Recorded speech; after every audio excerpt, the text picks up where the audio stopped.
तुमच्या आयुष्यात कधी असं झालं आहे का, की तुम्हाला एखादी गोष्ट खरंच खूप मनापासून करायची असते, पण मग एक आवाज येतो, की तुला जमणार आहे का ही गोष्ट? कसं करणार आहेस तू ही गोष्ट? किती मोठी गोष्ट आहे ही. जेव्हा केव्हा मी एखादी नवीन गोष्ट सुरू करायचा किंवा ट्राय करायचा प्रयत्न करते ना, तेव्हा हा विचार माझ्या मनात येऊन जातो आणि मग मी स्वतःवरच शंका घेत बसते. पण सध्या ना, मी एक पुस्तक वाचते, memory how to develop, train and use it. आणि त्यात एक लाईन आहे, nothing was ever in any human being that is not in you. सोप्या भाषेत सांगायचं झालं, ज्या व्यक्तीला तुम्ही रोल मॉडेल मानता ना, त्या व्यक्तीतले जे काही गुण असतील ते तुमच्यातही आहे आणि जे त्या व्यक्तीने अचीव केलं आहे ते तुम्हीही अचीव करू शकता. खरं सांगू का, मला ना खरंच असं वाटायचं की काही लोकांचं ना नॅचरली स्मार्ट असतात, दे आर नॅचरली टॅलेंटेड, किंवा त्यांचं नशीबच चांगलं असतं. पण ही लाईन वाचल्यावरती माझा पर्स्पेक्टिव्हच बदलला. मी स्वतःलाच प्रश्न विचारला की ही लोक खरंच नॅचरली स्मार्ट असतात का? त्यांच्यात खरंच काही लूफहोल्स नसतील का? आणि जर लूफहोल्स असतील तर ते दिसत का नाहीत? ते तुमच्या आमच्यासारखेच असतील तर त्यांच्यात अशी काय जादू आहे जे ते इतके सक्सेसफुल आहेत? त्यावेळी ना मला एक गोष्ट रिअलाईज झाली.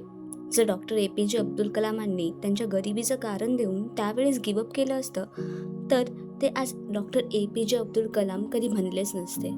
खरं तर ना मी सुरुवात करण्याआधीच गिवअप करते, आय कांट डू इट हा विचार करून, किंवा लोक काय विचार करतील, मी फेल झाली तर हा विचार करून.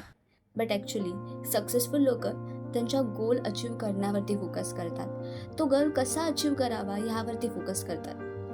पण आपण मला हे जमेल की नाही, किंवा मी फेल झाले तर काय होईल ह्यावरती जास्त फोकस करतो आणि फेल्युअरच्या भीतीने आपण सुरुवातच करत नाही. आता एवढा सगळा विचार केल्यानंतर माझा थोडासा का होईना माझा पर्स्पेक्टिव्ह चेंज झाला. आता मी स्वतःलाच सांगायला सुरुवात केली, I can do anything whatever I want to do, I can achieve anything.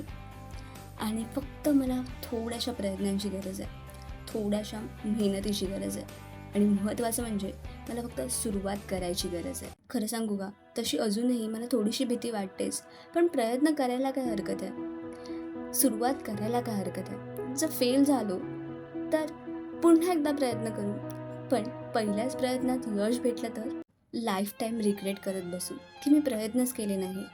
म्हणून एक ट्राय तो बनता है. मी जेव्हा माझं यूट्यूब चॅनल सुरू करायचा विचार केला, तेव्हा मनात प्रश्नांचा डोंगर उभा राहिला होता. हे मला जमेल की नाही, लोक हसतील, व्हिडिओ नीट होईल की नाही, असे हजारो प्रश्न डोक्यात फिरत होते. भीती इतकी वाटत होती की वाटत होतं राहू द्यावं, पण तरीही पहिलं पाऊल उचललं आणि पहिला व्हिडिओ टाकला.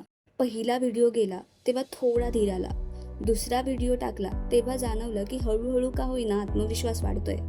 त्याच विश्वासाच्या जोरावर मी घरातल्यांना सांगितलं की मी हे काम सुरू केलंय. तिसऱ्या व्हिडिओपर्यंत पोहोचल्यावर मित्रांना शेअर करायची हिंमत आली. खरं सांगू का, भीती आजही वाटते. असं नाही आहे की भीती पूर्णपणे गेली आहे, पण पूर्वीपेक्षा नक्कीच कमी झाली आहे आणि स्वतःवर विश्वास मात्र पूर्वीपेक्षा कित्येक पटीने वाढला आहे. मला ना या प्रवासातून एकच गोष्ट समजली आहे, जोपर्यंत आपण सुरुवात करत नाही ना, तोपर्यंत भीती मोठी वाटत राहते. पण एकदा का सुरुवात केली ना, की तीच भीती कमी कमी होत जाते. जशी मी सुरुवात केली आहे ना, तशी तुम्हीही करू शकता. स्वतःवर विश्वास ठेवा. स्वतःच्या गोल्सना संशयामुळे किंवा भीतीमुळे मारू देऊ नका.